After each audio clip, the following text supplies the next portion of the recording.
Coming up next on the Union Label will be a conversation with Brian Graves of the United Steelworkers of America.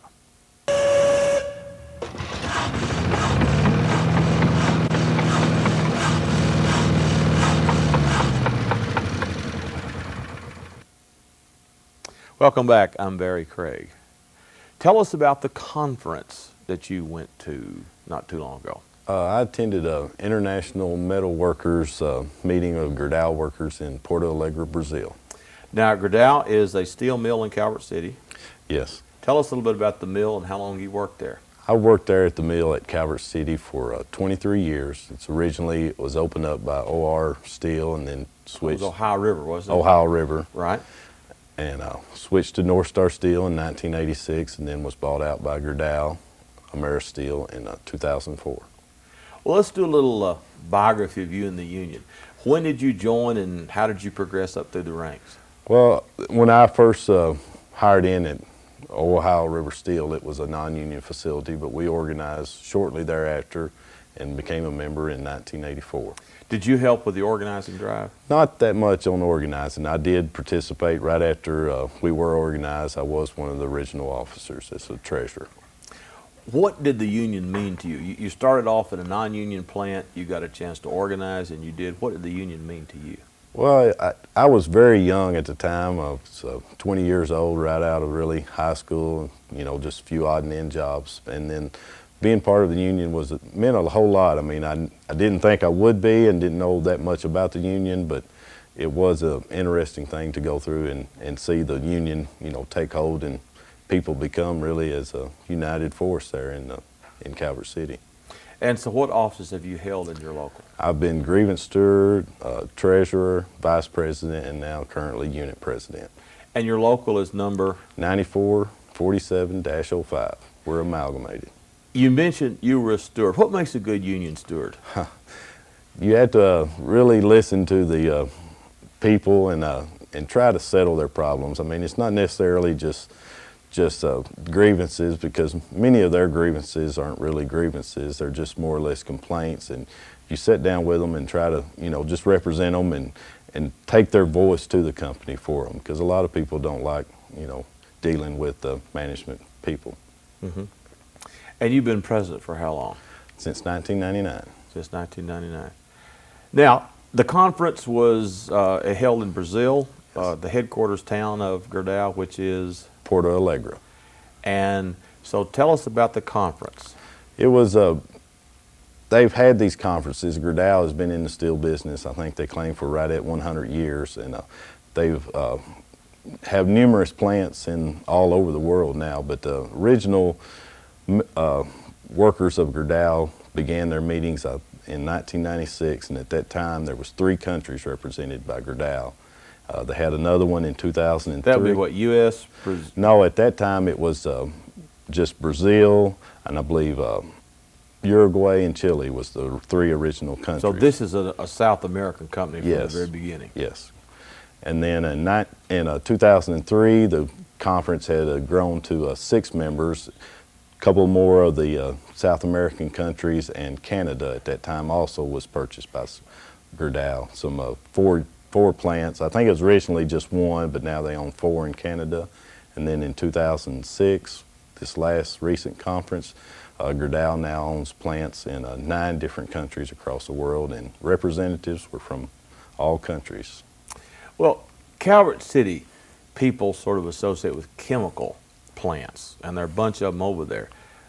What kind of a steel mill is that?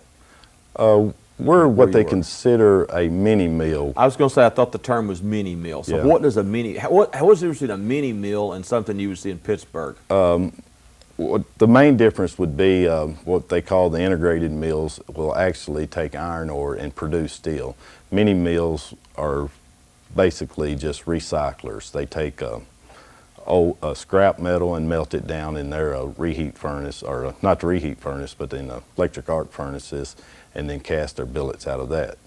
We're at Calvert City, we don't have the electric arc furnace. We just buy our billets from outside sources, and most of them being Gerdau sister plants, reheat them and produce different products, from flats ranging up to 14 inches wide, from 6 inches wide up to 14, and channels and angles at our plant. And the steel is used for what? Mostly in the construction business. We're what they call a medium structure. They'll use it in bridges, buildings, and then some of the smaller application would be in the various ranges of forklift masts. We do some products for those, and a lot of shipbuildings. A lot of shipbuilders use our steel also.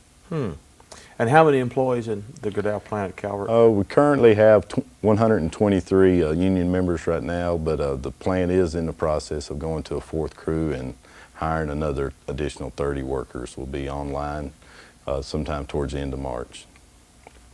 So back to the conference. You first trip to Brazil, I guess? Yes, first trip. Well, I'd been to Canada one time before, but first trip other than Canada outside of the United States. So what did you learn at the conference?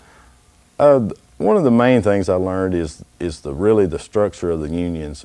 A lot of those workers are represented by unions, but the structure is so much different than what we have in the United States, where we bargain locally with your plant and your ownership of the plants. More or less, the unions bargain for a whole industry-wide, various plants and focus more on regions but it would cover not only Gerdau ownership, but any other steel company in that area.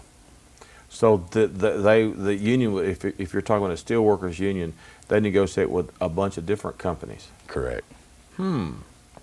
How does that work? I mean, I think it works for them, but I think it also gives their the locals unions aren't as strong as what they want to have, and they have very little union rights inside their plants.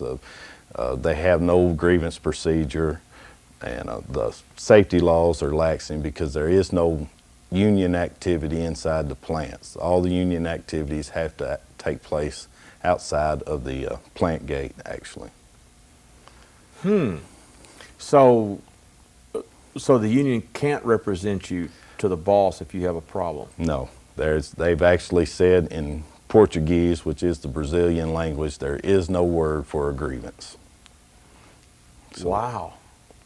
Well, what else did you find it was different about South American unions? But where they are, the unions aren't active in the plants. They are very active on the local level in their communities. And that was one of the things that impressed me is, I didn't get to travel around the country as much as some of the other delegates from the United States did that went down a week prior to me, and that's what they told me they was impressed with. They run food pantries. They have actually medical clinics where they not only allow their union members to use, but it's, they do it for the whole community that they live in.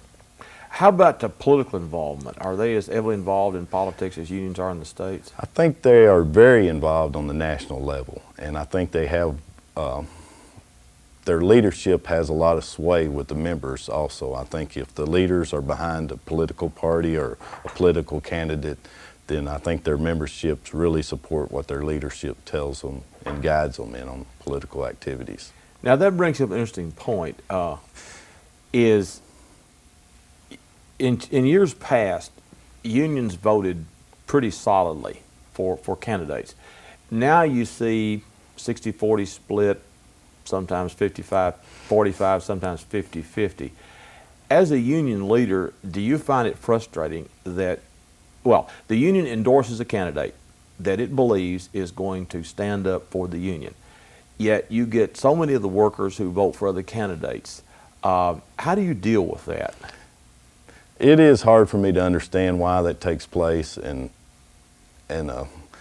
it's hard to deal with. It's hard for me to accept because I am a very strong political-wise, straight down the line, I guess, as far as the candidates that will support the workers' rights. I mean, I think that is, to me, the governments and politicians have other roles, but to me, that is their most important role, is to ensure that our standard of living in America is here to stay, and sometimes I think they worry about many other things other than protecting our jobs and providing for health care, not only for the working people, it's getting harder and harder to provide for, health care for working people, much less the number of people that, don't have health care in this country right now. An awful lot of union people vote on social issues. As one of my union friends says, they vote on the 3 G's: God, guns, and gays. How do you deal with that in your local? What you're telling me, you vote on economic issues, Yeah. basic bread and butter economic issues, but you get these other folks who vote on these social issues. Does this come up in elections? Do you have to deal with this? Yeah, we have that discussion quite often out in the plant, and I'm a Christian, and I attend church, but that's where the God takes place to me, is in my church. And some of the other issues, I'm a gun owner, but still, I can support Democrats, or not necessarily all Democrats, because there are some Republicans that do support working people, but they're more numerous on the Democrat side. Well, one of my union friends, you may know him, Larry Sanderson, with the pipe fitters. He says, he tells people, well, if you don't have a job, you can't afford a gun. That's more true. And I think that's pretty basic. That's true. With We hear that a lot. And again, it's frustrating. I've talked to union leaders all over the place, and they say it is difficult to get people to focus on economic issues when they've got these wedge issues, these social issues out there. Yeah, and it seems to me that that candidates use that to more or less lure their voters, away from the economic issues. When they don't have a good platform or views on working issues, they can always use those 3 issues, and they get the votes that they need to get in office in. Mm-hmm. So back to the conference, what else did you, like for example, percentage of union membership in these countries, did you talk about that? They are. I mean, most every, in Brazil especially, most every Gerdau plant is represented by unions. The way that works is that the company has to pay more or less a worker tax to the union, and then the union also is able to, some of the stronger unions are able to have a more or less of a local membership. Now explain also how that works, a worker tax. Now how does that work? It would really be that every member is a member of every person that works there is a member of the union. But then they have also a union membership that is a voluntary thing, more or less dues-wise, that the local money gets to be used in. Mm-hmm. And those averages usually would probably run in the 60 to 70% range, as best I could tell. Mm-hmm. And then there were some countries that was there that Gerdau didn't actually recognize their unions, and along those lines is in Colombia. That was some very interesting people that we met down there. It was Colombia's very anti-union country at this time. There was one gentleman there that actually had to leave the country over death threats against him, and lived over a year in Argentina while kind of issues died down in his areas, trying to organize Gerdau plants. He was actually a Gerdau worker. So he had to actually risk his life. Yes, he does. I mean, those countries are going through things that this country went through, years ago. That brings up another point, is labor history. Young union members, how aware of labor history are they?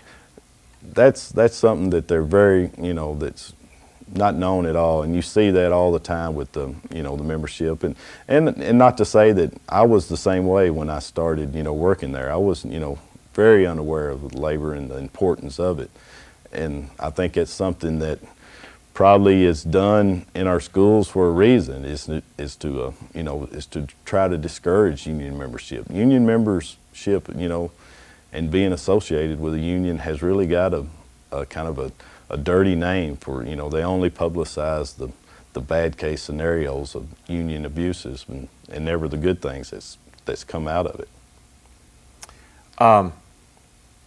How do you make young people aware? Does your union have any kind of a program to? No, we're not. We don't have any set program. I try to do a little bit. I'm not as aware of, some of the things that I should be. and they come in and, you know, and they're more focused on, you know, how much money am I going to make, and, you know, and what, how much vacation, you know, and they're not even worried about, you know, the struggles that, you know, and there's nothing compared to what, you know, those stories that I heard while I was in South America. But, you know, even every plant that organized from the start, you know, had their differences and had their struggles, and you know, and had to fight for every benefit that they've ever received. The idea when you mentioned the wages and the vacations, I was talking to a member of the Machinists Union, and he was saying when you get a new hire at a plant, this is a union plant, probably the best wages that person has ever earned, best benefits that person's ever earned, great retirements, and they come away thinking, wow, look what the company has given me. And he said he thinks it would be a great idea if unions were to really focus on the fact and call new hires aside and say, you got this because there's a union here. Sound like a good idea to you? Yes, it is a good idea. And, you know, and we talk about that some, you know, at our plant, you know, in our contract, we have a union has 1 hour orientation time with the employees as soon as they come. You know, we talk about the contract, we talk about, you know, how we got those things. You know, it's not just, you know, company given, you know, it's through negotiations, and it's through, you know, sometimes, you know, battles with them, you know, be it strikes or, you know, just long drawn out negotiations. And I think it helps some, you know, I think it does, you know, give them a little bit more ideal, but still when, you know, when they hire in, it's like you said, you know, they hire in at those jobs, and I'm thinking, you know, these are guys that, you know, because of what not only me, but many other memberships, you know, or members at our plant has done, you know, they're able to walk in that plant, you know, making a very good living right now. Mm-hmm. Another problem that union presidents tell me they have is getting people to come to monthly union meetings. One local president said that they even had door prizes. Oh, yes. And it's difficult. Why don't people come to meetings? You know, that's hard. You know, people have different reasons, you know, and a lot of the reason is that, you know, is because the union does such good work for them. I mean, they don't have to participate. You know, we have those 10 to 20% of people that do all the, you know, maybe not all the work, but most of the work in the union. You know, we have those people that'll stay after work and discuss grievances, you know, stay after work and try to straighten out insurance problems with them, and spend time away from their family during negotiations to negotiate contracts for them. And then, you know, all they have to do is show up, you know, the month before union or contract ratification and find out what all you're going to try to get for us, and then show up on ratification night to pass or not pass. That brings up another point. I was talking to another fellow who was astonished at the relatively low turnout on voting to ratify a contract. Do you see that too? No, our plant, you know, we really have a, you know, 90+% of all the contracts that we've had. You know, there'll be a few cases where people won't show up, but for the most part, though, we have good turnout on that. Well, that's pretty basic. I mean, that's about as basic as it gets. Yeah, they're going to show up for that. But he was amazed. He said that at his plant there was a pretty good percentage who just didn't show up, and that sort of astonished me when I heard that. Oh, well, again, back to the conference. What else did you learn that's different about unions in South America? I think like I said, you know, the members in the plants have very little say and very little union activity at their plant, but they are active in their communities, and I think they're really a close-knit group. I mean, once you get them out of the plants, you know, they would sit and talk with you, you know, especially in Brazil where they're representative, and in some of the other countries where they're a little less represented, you know, they didn't really like to talk to you right there at the plant, but, you know, they have, you know, union halls, be it, you know, schools that they actually have good membership turnout for barbecues, or, you know, or they sponsor sports programs for the youth in their communities. And, you know, it's just, I was, you know, amazed that I think the union worker was a respected person in those countries, you know, where sometimes, you know, they're just not thought of the same regards of what they are in this country. Why do you think it's different in America? I sometimes believe it's because we've had it so good for so long, you know, and I think people have come to expect, you know, the good wages and the health care and the retirements and things like that. But, I see good jobs leaving this country every week, you know, I mean, and we're going to have to start changing the way we view, you know, the working class in this country, or, you know, more and more of them's going to leave. Well, of course, we recently lost Continental General Tire in Mayfield, Right. A huge blow to this region. You can go down the line. Ingersoll Rand in Mayfield a few years ago. The steel worker up in Webster County told me, I thought this was really good. She said she worked for a plant that shut down and they moved their operation to a low-wage country. And she said, when the things we produced come back into this country, they won't be any cheaper. That's correct. And then she said, who will buy this stuff? Who's going to buy the TVs and the tires and the various things? And she said how short-sighted this is. Excuse me. But one of the things that when I grew up, you know, I grew up in the Mayfield area, and I can remember always driving by that General Tire plant and thinking that, you know, that's a place that always have good jobs for you. And, you know, never dreamed of it leaving, you know. More cars now than have ever been, but the tires we made them so much better that they last so longer and they don't need near as many as they had. That's part of it. And, you know, and these companies are becoming more foreign owned, you know, much like the company I work for, you know, they're Brazilian owned, and sometimes it makes you think if they think more of their people than they do the people in this States, because, you know, they're from foreign countries. Well, again, of course, Continental, you know, is a German-owned company, and that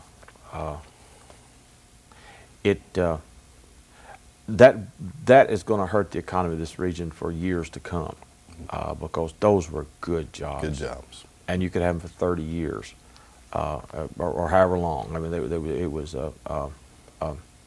So again, back to the conference, and we're running out of time, but we've got some time left. What else? What about wages? How do they compare? In some areas, and you know, it's like I said, they negotiate wages on a region other than just at a single plant. You know, and some region in Brazil it's very close to our living standards, and in those regions, you know, they would be comparable, not as much, but comparable to our wages. But then other regions are a whole lot lower standard of living, and then they pay those people accordingly. Recently, one of the Gerdau plants in Peru that we're associated with, and part of our Unity Council, or participate in the metal workers group of Gerdau workers. They're in contract negotiations right now, and I just got a report from them where they're asking for a $3.12 a day raise, you know, and their wages currently run from, you know, $8.75 an hour to or not an hour, to a day, up to maybe $18 a day. So it's quite a difference in wages in some of those South American countries. Mm-hmm. Do you see in the future, like the United Steelworkers, I know it's the International Union in Canada, but expanding into South America? Yeah, the steelworkers are very active in some of these other countries where they're not necessarily a union that recruits memberships. They have I guess you'd call them coalitions with some of the larger unions in those countries, and the steelworkers actually have people that work out of the AFL-CIO has offices in a lot of these countries. And when we was in Brazil, there was people that was working for the steelworkers, but working out of the AFL and CIO offices in Argentina and in Brazil also, that attended the conference along with, you know, members from the United States. So I mean, the steelworkers are very active, and to my best of my knowledge, they're probably one of the only United States and Canadian unions that are active in some of these other countries. Well, that would seem to me like a tremendous idea if you could create a big international union of not only Americans and Canadians, but Latin Americans and South Americans and Asians and Africans and Europeans. Boy, what a voice you could have if you had a union that big.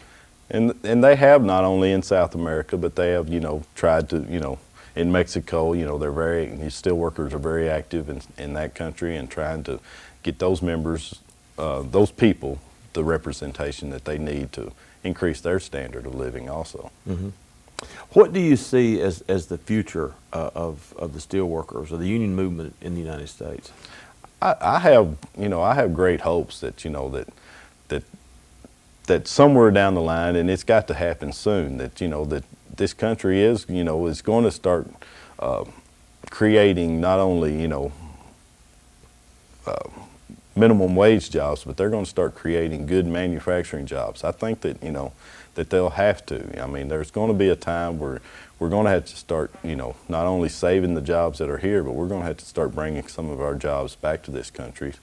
Or if we don't, it's not only the steel workers, that represent people, it's, all the working people is going to be in trouble in this country. Well, I think it goes back to what the steel worker from Webster County said, and you mentioned General Tire, and young guys who went to work there in the 60s, if they were unmarried, they'd go down to Bill Driver and buy a new Plymouth Roadrunner, and that boosts the economy.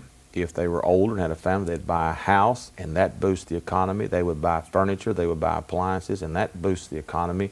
It's this upward spiral of that. There was a bumper, well, actually it was a license plate, the old Kentucky State FLCL license plate that said union wages buy more. And again, it seems to me pretty basic. If you pay people good wages, they'll spend the money and they'll pump up the economy. It's no doubt, and and it's it's a relatively short time span, in my life. I can remember when I was a kid driving by that plant, like I said, and thinking, that no matter what, if I can't go to college and make a great living that way, I can always come back to this area because I love this area. I mean, this is where I was born, this is where I was raised, and I want to stay here. But only people are going to stay here if they have somewhere to support their family. And and I was just always thinking, that's one plant, because I know, basically everyone from Graves County at one time or another seemed like they worked at General Tire, and you always had that feeling that, if all else fails, I can go make a good living working at General Tire in Mayfield. But, in this short time span, it's gone, every one of those jobs. We're out of time. Thank you for joining us. My guest today was Brian Graves of the United Steelworkers of America. I'm Barry Craig. We'll see you next time.